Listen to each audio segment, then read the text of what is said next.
bw'onootuuka wano by'obadde ozolowooza obadde ogenda okukola bigenda kuba bikyuka. For example, nze nja kuwa example, we nali nzija Dubai najja ne mentality nga ndowooza nti nze kasita ntuuka e Bulaaya we naatuuka ku kyeyo kyonna kyonna kye banaabeera bampadde afazaali sisanga omusajja ne mugamba kankusayireko olujja lwompeeyo ssente. It is not here. Ekyo tekiriiwo. So there is no such a thing that you're going to befriend an Arab person here to become a friend of you and gets you a job. It is not there. Kakati kyenjagala okugamba abantu nti I know you guys want to know so much before you come here, but this is one thing you should know. You cannot get to know about a certain country gy'otaliimu nti ng'oyagala ove Uganda ng'omanyi buli kimu ekiri e Dubai nti otuuke nga buli kimu okimanyi. It is impossible. But in most cases, pena abasinga abajja wano CVs ze tukola ekyamazima tulimba. Nogamba nti wali obaddeko waiter, nogamba wali obaddeko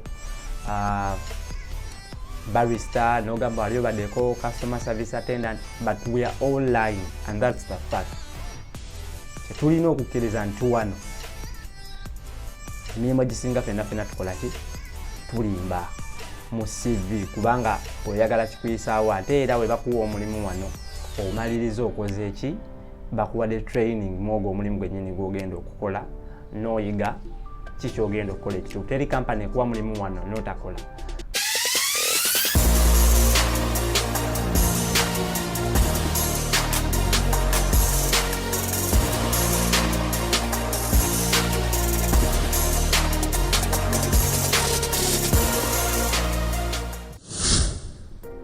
Very warm welcome once again, beautiful people, on One-on-One DXP. Today I'm alone. Don Norman is very busy, he's at work, but I'll do it as solo today. And I welcome you guys once again, and thank you very much for subscribing to our YouTube channel.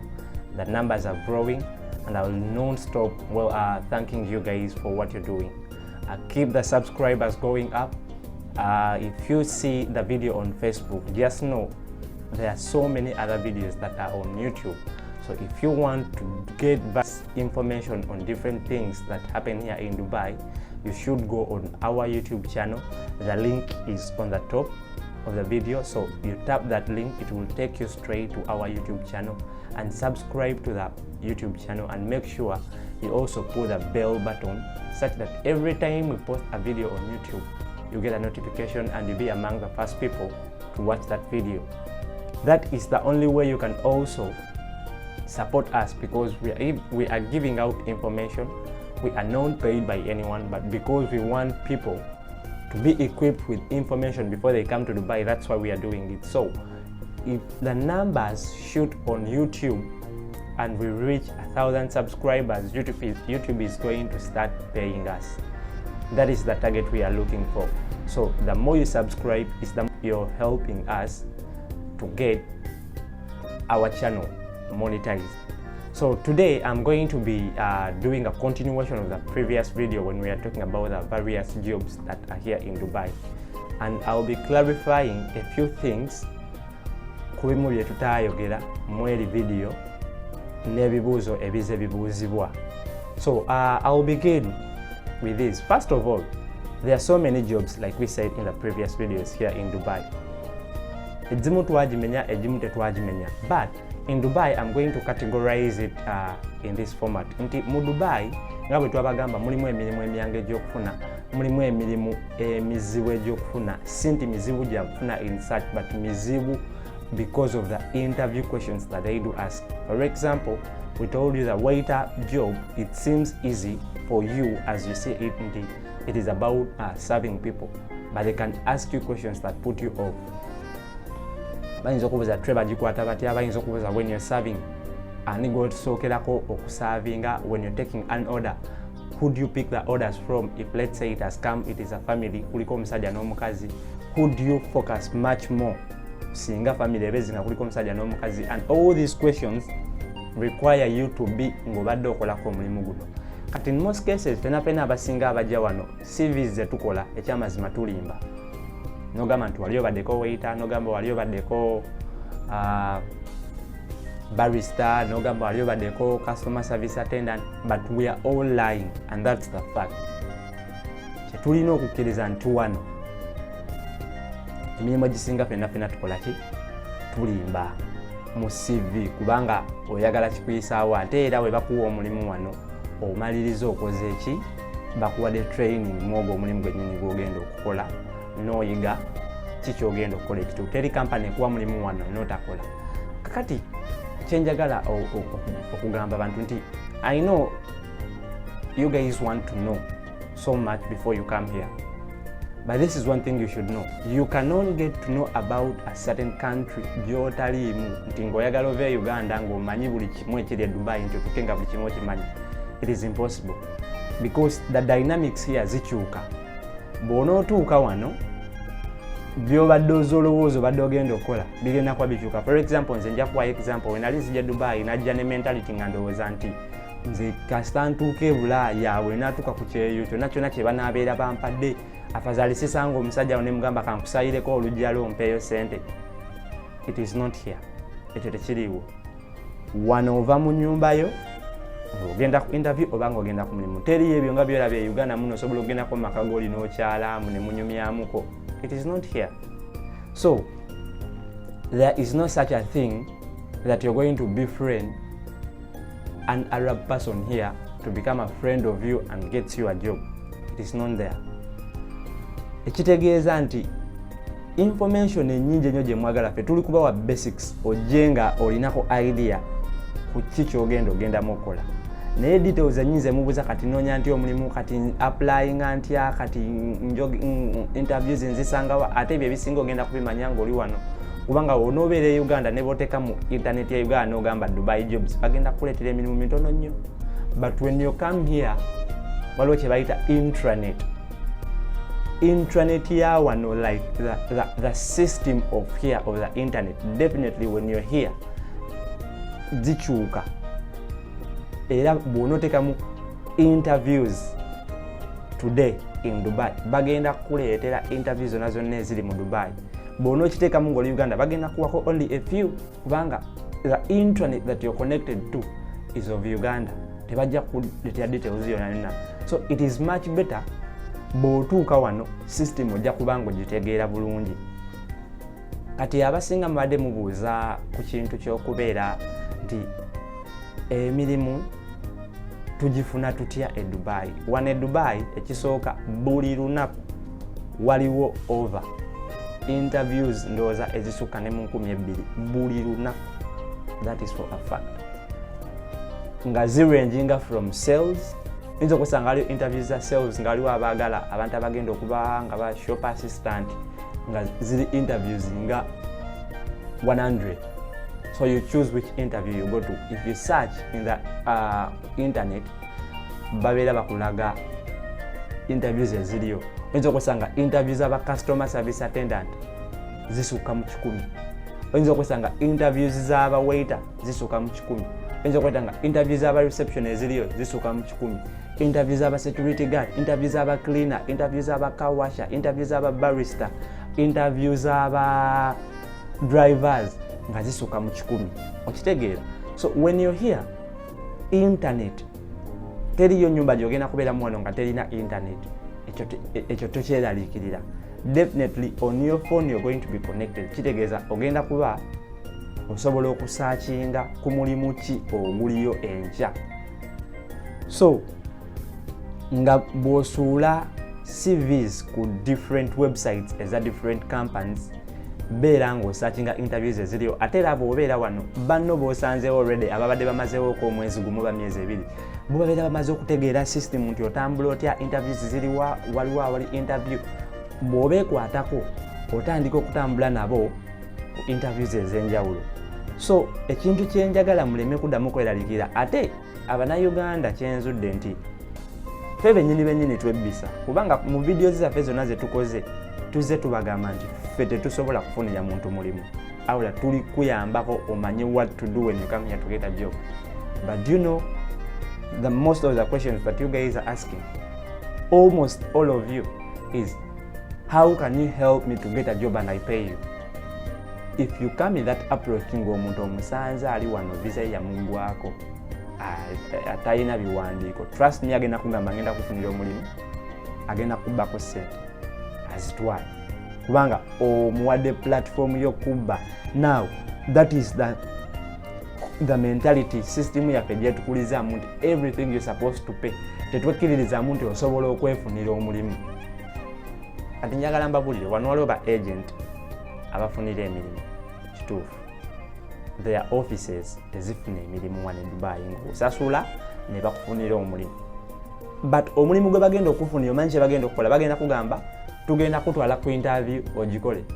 Bw'ogiyita ne bakuwa offer letter kuba ne babeera nti bakuwadde ffe ng'otusasulayo akakadde kamu kitundu nga tulyoka tukuwa offer letter. Ye kyakoze agent oyo njogera kuba office kuba weeziri kyabeera nga akoze ye kugenda ku internet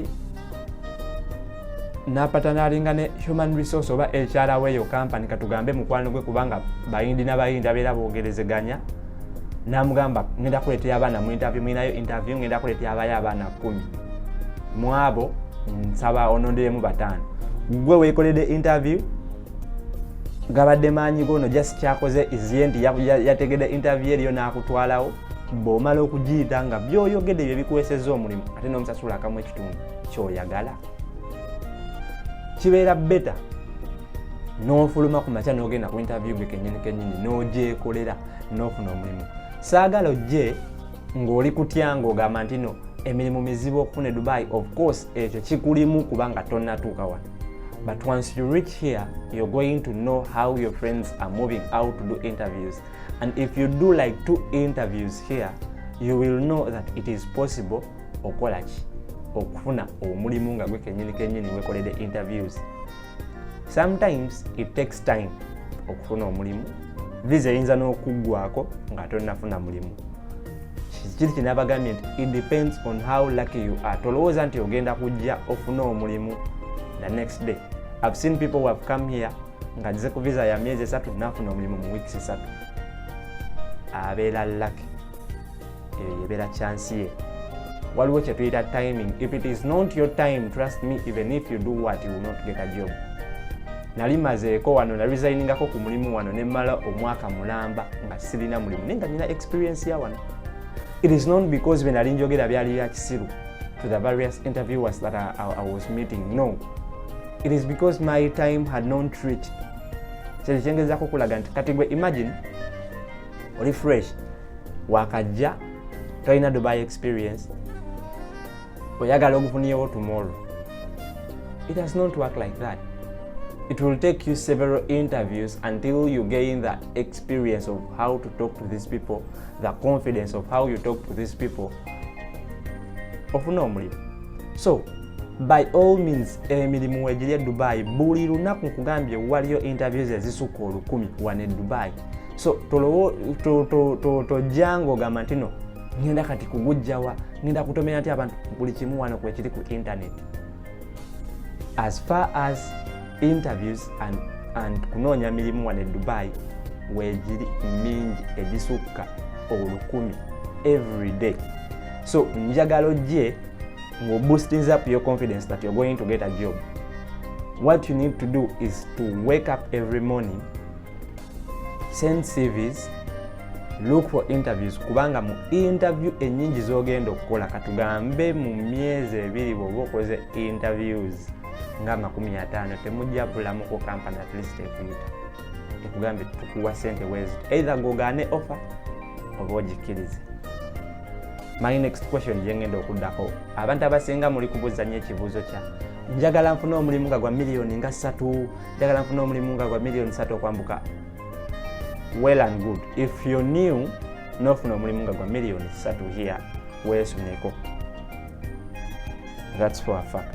Miliyoni 3 kwambuka ng'oli mupya, weesuneko. Obeera olina omukisa gw'amaanyi nnyo.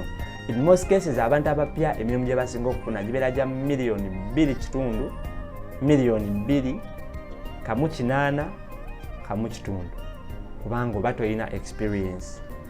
Ekirala kino ngenda kukyogera mu Luganda abali wano abategeera oluzungu baleme kuwulira nti bw'otuuka wano limba mu CV yo nti oba wali okoleddeko mu nsi y'Abawalabu endala ng'Oman oba Saudi Arabia oba Qatar oba Kuwait mu CV lwaki nti bakiyita Gulf countries. Ensonga lwaki bakubuuza olina Dubai experience, it is because they want to know osobola okugumira different climate changes wano, kubanga wano sama bwejja akasana kookya nnyo to the extent gwali eka wali olinaanyeeko tanuulu nga bookya tanuulu when they are nga bookya amabuloka like bricks nga bali kugookya, wali olinaanyeeko tanuulu ebbugumu omuliro oguvaamu. Now eyo yebeeranga nomo wane Dubai in summer nti oteeka omutwe wabweru nodduka noddayo mu nnyumba kubanga no buli kimu kirimu AC, emmotoka erimu AC, buli kimu kirimu AC. So imagine you're to work in that kind of environment and you're not used to that. Oyinza okulemera n'obagamba nze njagala kuddayo waka ate nga bakukoledde visa. Kyobula abeera babuuza olina Dubai experience, wali obaddeko mu nsi yonna yonna erinaanye ezino ez'Abawalabu nga mulimu climate ezo, osobola okukolera mu mbeera ezo, okitegeera. Kati bwe bamanya nti no wali obaddeko mu nsi oba kata oba ki, bamanya nti hey, okay, olinako at least idea about how business moves around within these countries. Kibeera kyangu omuntu okuwa. Wano tebafaayo, tebanonooza nnyo kumanya nti ebyo bya reference mbwakubire kampani eri gy'obadde okolamu mbwakonfaminga oba obadde ogikolera obadde togikolera. Tebalina nnyo budde obwo. Kasita agamba nti nkuwadde omulimu, kiba kiwedde, aba akuwadde omulimu. So if you come here, try to make sure that your CV erimuko experience endala eya company. Either osobola okuteekamu wano, oba osobola okuteekamu nti obadde okolerako mu nsi nga zikata, nga zi Kuwait, nga zi Oman, ez'Abawalabu, nga zi Saudi Arabia, and ng'osobola okubackinga information eyo gy'oyogera. So company gy'okozeseza mu CV, making sure ogikozeeko research, ogimanyi, osobola okugyogerako ng'abadde agikolamu. That is the confidence they need in you.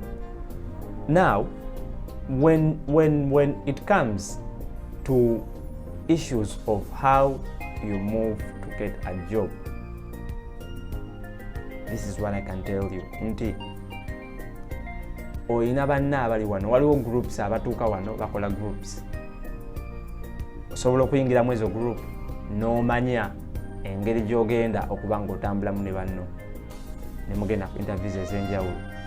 So things look hard ng'oli Kampala, but when you reach here you can get to understand the whole system of how things move ng'otuuse wano. So njagala okubakubiriza nga mbagamba nti saagala mutye nnyo kintu kyakunoonya mulimu kino, ate mwejjeemu ekintu ky'okubuuza nti osobola okunfunira omulimu. I cannot get for you a job. I personally and no man we cannot get for you a job. Ekyo kyo njagala kibayingire mu bwongo, kibuuze ekyo nkooye n'abakibuuza. Nze sisobola kufunira muntu mulimu okuleka ng'oyagala nkubbe. Don't pushinga to that level of okugamba nkulina nkutwale ku interview nkugyeko akakaddeko. Sigaba mulimu. Era nja kuba nkulimba okugamba nti ninayo company gye mmanyi nina connection egaba omulimu, nja kuba nkulimba. Tewali Munnayuganda wano asobola kugamba nti no alina connection nti yafunira abantu emirimu mu company ez'enjawulo. Abannayuganda fe abasinze okubba Bannayuganda bannaffe mweri embeera. So njagala weebeereremu, ozze n'obusente butono obubaliridde, olina yonna yonna gy'obujje, ate weetadde mu stress ya muntu mbunfunire omulimu, bagenda kukubba. Lwaki togenda waweeru n'okola interviews n'ofuna omulimu? Another question that I want to address, like a follow-up through the comments that you've been saying, nti emirimu gya wano ekituufu giriko age limit. For example, waiters ebiseera ebisinga babeera bagwala nga yo 30 years and below. Sales babeera baagala nga yo approximately 35 years to 25 years or 20 years. So omuntu wajja wano nga osukka emyaka 35, myaka 45, well oyinza okufuna omulimu, naye oyinza okubeera tossed from different interview to interview nga tebakuba mulimu, nga bagamba don't you think you're overqualified for this job? Kubanga babeera balowooza otandise okkowa, you might not have the stamina. For example, kati nga security ate security basobola okuwa kubanga beera bakimanyi engeri gy'oli muntu mukulu. You approach people in a mature way. At the same time, you be responsible ku mulimu gw'okola. So ate omwana omuto bw'ajja nga ali myaka nga 18 to 20 bayinza okumuwa security kuba bakimanyi. You talk to people in an arrogant way. At the same time, you might not be responsible towards the duties that you're supposed to do. Bayinza okukuma. Naye ate bayinza okukuwa oba oli mu myaka egyo nga bagamba ono alina stability ne stamina esobola okuyimirira for 12 hours ng'ali mu kifo kimu.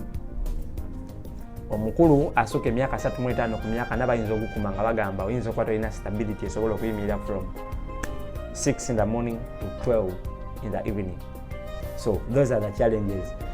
Kati abantu abaliwo nga musuka emyaka 35 okwambuka waggulu osobola okufuna omulimu e Dubai kituufu naye ebeera ready okubeera nti ogenda kubeera toast wano nawali oba seekyo jangu nga passport yo ogisizzako ku myaka nga weetadde ku myaka nga 3 bwe kiba kikyasoboka. Ekyo kyenyinza okukugamba. So issue y'okubeera nti emirimu e Dubai na byonna ebigyetoololeddemu nga mbadde mu bibuuza, let me hope I've tried to clarify on a few things concerning how to get a job and the interviews here in Dubai. Njagala ojje nga you've prepared yourself so well. Mpozi ekirala issue abadde babuuzaako ey'okubeera nti okufuna professional jobs. Yes, professional jobs wano osobola okuzifuna if you come when you have attested papers okuva e Kampala. Let's say wasoma olina degree oba olina yo senior 6 osobola okugenda ku campus wasomera ne bakonako stamp ya attesting nti no papers ziri certified, ziri original, n'ogenda ku UAE embassy e Uganda ne ba verifying empapula ezo ne bakona mu stamp nti yes zino empapula ziri original. Bw'ojja n'olupapula nga luli attested on a Dubai, you stand high chances of getting a professional job, okubeera kati nga manager, okubeera nga IT specialist, okubeera nga okola mu HR department, okubeera nga oli accountant. Byonna bisoboka, but you need to attest your papers before you come here. For the rest of the jobs, if your papers are not attested, gino emirimu egya wansi egyetaagisa nnyo academic documents zo wano.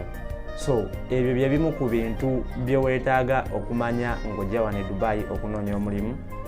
We'll be breaking down a few more things depending on the comments that you will be letting us know. But in our next video with Don Norman, when he comes back from duty, we are going to be breaking down for you omaze okufuna omulimu. Contract wano tulina contract bili. We have the unlimited contract, we have the limited contract. So unlimited contract ne limited contract bili zonna zaawuka. In most cases abasayininga limited contract gibeera mirimu mitono nnyo nga cleaning, nga car wash, mulimu ne ba waiters be basasula sente tono nga kakadde kamu $200 babawa limited contracts. Zirina challenges zaazo ti okugivaako oba olina okusasula boss wo oba ye boss wakutamiti nga balina okusasula. Unlimited contract osobola okugivaako after the 6 months of probation. Era limited contract bw'ogivaako ng'omwaka tegunnaweera basobola okuwa ban. These are the things we are going to be breaking down for you in our next video, such that you get to know your rights as a worker ng'oze wano ng'osayininga contract. Era ekyo njagala okibuuze nnyo mukamawo contract gy'onsayiningisiza, is it limited or unlimited, so that you get to know. It prepares you to know your next move if you want to switch from that job to another job without causing yourself harm ne bakamaabo oba without okwetekesako bani nga totegedde. So in the next video, that is what we are going to be talking about. See you, peace, I sign out. Zach Maya is my name. I love you all. Subscribe to our YouTube channel. Peace, and I sign out. Bye bye.